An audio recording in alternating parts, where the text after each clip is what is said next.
Kevin Windham, Travis Pastrana, just before the race, has dropped off the gate. As you see the rest of the starting lineup, as we anticipate another good challenge. A lot of guys that can be a problem tonight for Ricky Carmichael. Ezra Lusk looks fast. McGrath is on a mission. There's Carmichael right there. He's got Michael Byrne to his right. TheEdgeSports.com. There's Lusk. The 30-second board is up. The revving begins from St. Louis, Missouri. The 250 is underway.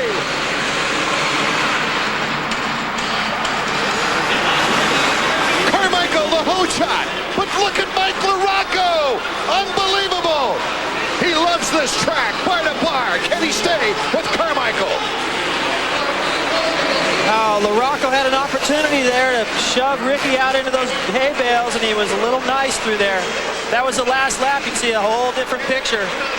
Ricky Carmichael, LaRocco. Here comes Jeremy McGrath passing Lusk in the loops.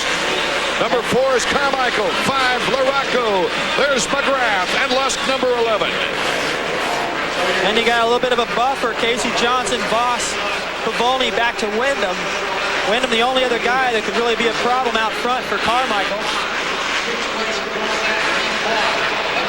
Carmichael already opening up a lead, Art. As soon as he gets that 30 or 40 feet, man, how do you get it back?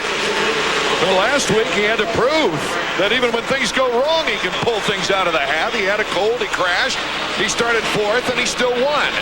Now, he's got the advantage that he's taken and dominated other races in that string of victories, and is pulling away from Mike LaRocco. We've seen this a bunch of times this year. McGrath and Lusk working their way up through the pack. These guys used to be the ones out front battling for the win. Remember, it was right here in St. Louis that Ezra Lusk put the hit on Jeremy McGrath, put him down, and that was for a second-place finish. That's right. Big controversy there. Jeremy saying, hey, you intentionally took me out. Ezra going, hey, I just want to get on, I want to get something besides 3rd. Windham won that race in '98. Since that time, Jeremy McGrath won 3 of the last 4 races here in St. Louis.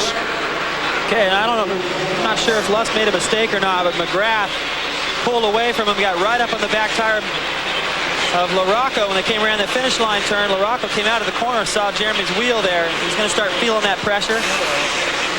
That's going to let Carmichael probably have even a few more feet out front.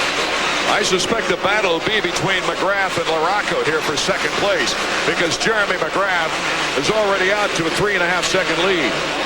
You know, I have a hunch that the setup that McGrath is going for, as we take a look at Windham right here, trying to work his way up. McGrath's setup of the bike, you know, he talked about changing it quite a bit back in Minneapolis.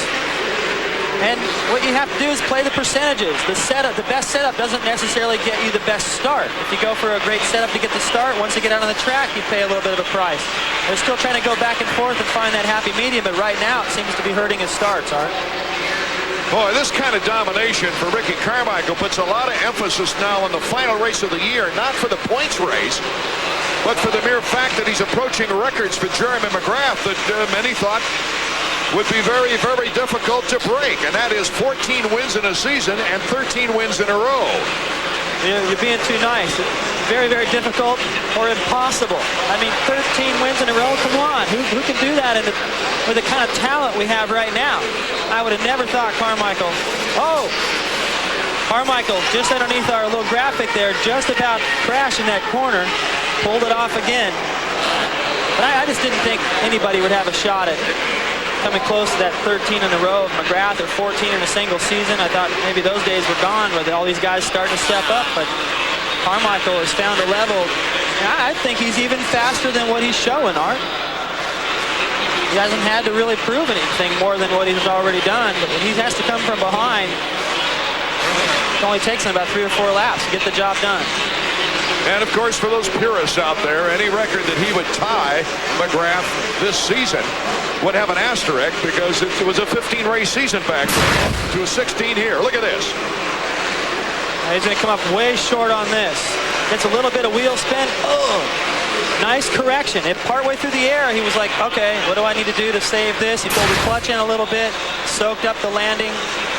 His terrific training regimen got him out of that one. Davey Combs. Not only in great shape, Art, not only in great shape, but he's a little bit superstitious too. Notice how he's wearing the orange. All the way back in San Diego, he won a race wearing green. Okay, whenever he beat Carmine, or rather beat McGrath at Anaheim in the orange, he decided he was going to run it until the end. And you know what? It's been 9 races in a row. He's worn only orange. And it would be his 9th straight victory if he doesn't make a mistake here in St. Louis. Yeah, don't change a thing. He's also got a thing about eating in the same places. Let's go to the same place for dinner. LaRocco seems to be closing. Paul Delorier, his mechanic, you saw him there with a half smile on his face. This is about the time that LaRocco starts feeling at ease in a race. Oh, he's starting to pull away from Jeremy. Oh, and Jeremy just behind these guys. He washed out, so Ezra Lusk moves up a spot. Let's check it out as our cameras were very alert to catching that one. Here it is. It's the same corner where a moment ago Carmichael came up short. Jeremy gets in that soft stuff, goes down, and by the time he gets up, Lusk went by and Wyndham went by. So McGrath clear back in 5th now.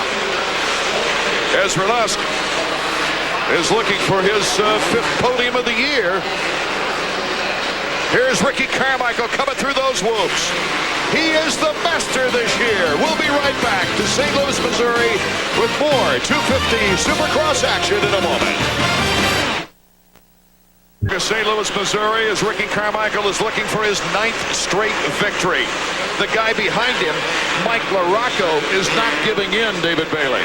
Well, we always talk about the idea that if LaRocco had 25-lap main events, he'd win a lot. Well, now that Carmichael is in the shape that he's in, I don't know if that would really hold true anymore, because it looks like Carmichael could ride 25 laps, probably 35 laps. He's not off the hook, though, as long as LaRocco's back there. He's only got that little sweeper on him. That's still a little dangerous when you got LaRocco chasing you down. Here's some other things to consider, too. In 1989, in the 125s, RC went down when he was in the lead. But he had a big enough lead, he won the race.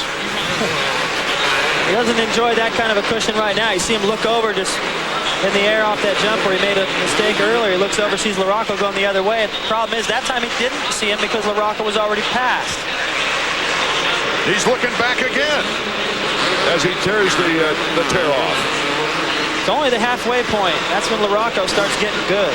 And he doesn't have anybody to worry about behind him. And Lusk was closing on him for a while. Now LaRocco's all alone in 2nd. You see him just entering the straightaway where Carmichael just jumped by over the triple.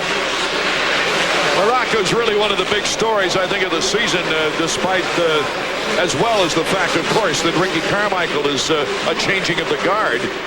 But number 5 is a guy that just keeps going and going and going. Pedro Gonzalez right behind him has the helmet cam on. He's not going to hold on to him long. See that shiny spot in the rut there going through the tunnel? That's plywood. Oh, LaRocco went down right there. LaRocco, you saw in the helmet cam, barely went down. And here comes Ezra Lusk. Ezra's like, why did I pick that line? If he'd just gone to the outside, he would have made the pass right there. And I don't know if LaRocco could get right up after crashing and get him back. We'll check it out again. Oh, LaRocco almost goes down again. His concentration's a little bit flustered right now. Check it out. He was taking that outside line. His front wheel dropped over the top of that jump, washed out. He had nothing there to catch himself with. He tried to put his foot out. Now he's riding around slow. Something, I think, went wrong. Here comes Lusk, maybe part of the bike. Or maybe he got hurt when he crashed his chest on the handlebars. Oh, you know something? Something keeps happening to the left side of Mike's bike. I was just trying to follow him around. If you take a look at Lusk, he's solid in 2nd now. And Wyndham's not that far behind. Jeremy McGrath is starting to make a move on Mike LaRocco, who's going through the whoops very slow. Well, I was watching Mike, and his foot slipped off the left peg several times in a row. I didn't know what happened. Paul Delorier going, man. In case you just tuned in, Ricky Carmichael now has a lot of breathing room.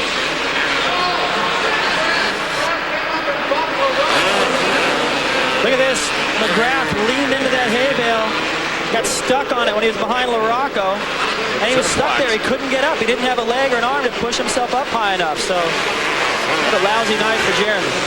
So everybody seems to be folding up in back of Ricky Carmichael. Look at this.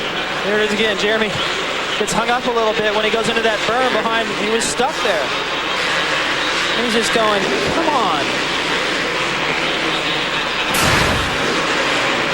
So the one rider who really brought his game, Mike LaRocco, slips out of it. And here is the styling of number 4, Ricky Carmichael. And he's still, look at 57.2 lap time. These guys, LaRocco, Jeremy even, I mean, I don't like to say it, but I have to tell you, they all must be sitting on the starting line for the main event going, we can't beat this guy. He's got to have a problem or we're all in trouble. That's what's happening now. Let's find out if he can tie Lusk as the second winningest active rider in Supercross when we return to St. Louis. 250 main event, Ricky Carmichael well on his way to his 9th consecutive victory in this circuit.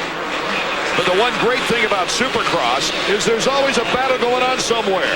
And here's second place, Ezra Lusk, who inherited second place, number 11 on the Team Honda, is being hounded by Team Suzuki's Kevin Windham, number 14. Kevin has really kept the pressure on, and what set this up, actually Ezra had a pretty good lead over him, but then approaching one of the big triples, Ezra made a mistake in the jumps before, couldn't do it. Kevin jumped right up there, and it's been like this ever since. But the place where there's a difference in speed on the track the most through the whoops, and they're taking the same line. Kevin's going to have to be real creative here.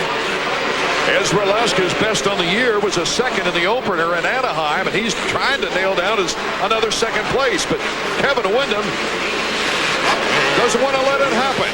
Ezra Lusk, yeah, I'll tell you what, you talk about guys that ride with a lot of heart.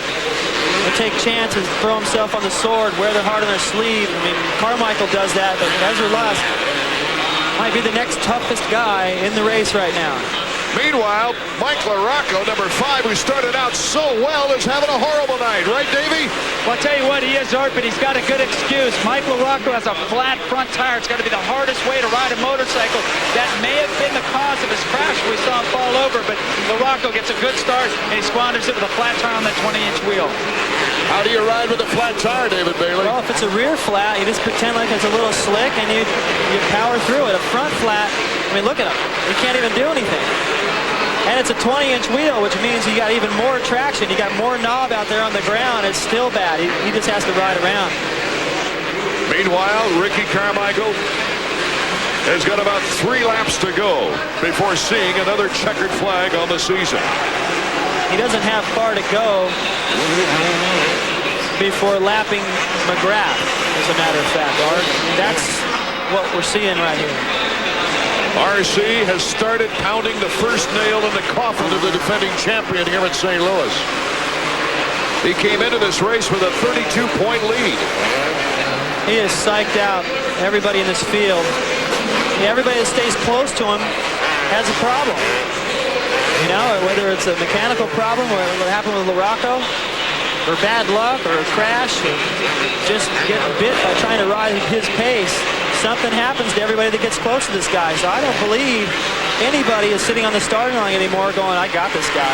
And you have to feel that or it's over. He's made his own breaks. He's come from behind. He's dominated. He's won a race about every way you can win a race. And you know what I like about him too, and I think he's learned this from Jeremy over the years, is he's cocky. I was talking to him a little earlier about a few things, and he's cocky, but he's cocky in a good way. He gives plenty of respect to his competitors. And he's not condescending in any way there, not even by accident. He's very conscious of the respect he gives everyone. But he will go out and get the job done. Here, through this whoop section in practice this afternoon, he made a big mistake, almost went down. He made a corner right out of the tunnel there, did another lap, so he didn't have to do the rest of the track to try to get it right. Then he crashed. He got up and went through there faster than anybody has been through there all night. And that's the way everyone's riding that section now. The guy's got amazing fire. He's approaching the final lap of this race. And look at Windham. Windham has now moved into second place, but he's 16.1 seconds behind the leader as Ricky Carmichael takes the white flag. Well, just like all the years that Jeremy dominated, the guys that were getting second there were like, hey, not bad. Feels like a win. And for Kevin right now, especially to fight his way up into it and pass Ezra, you know, and he was pushing McGrath when McGrath made his mistake. This is what I like to see from Kevin, fighting. He's fought his way into a solid second. Well, he had 3 podiums coming into the race, but his best was his second in New Orleans. And so he's getting back on track a little bit now. But Ricky Carmichael through the tunnel. Good job from Chad Watts, his wrencher. They go through the S's. Carmichael holding destiny in his own hands right now. Oh! He's got a little freestyle of his own.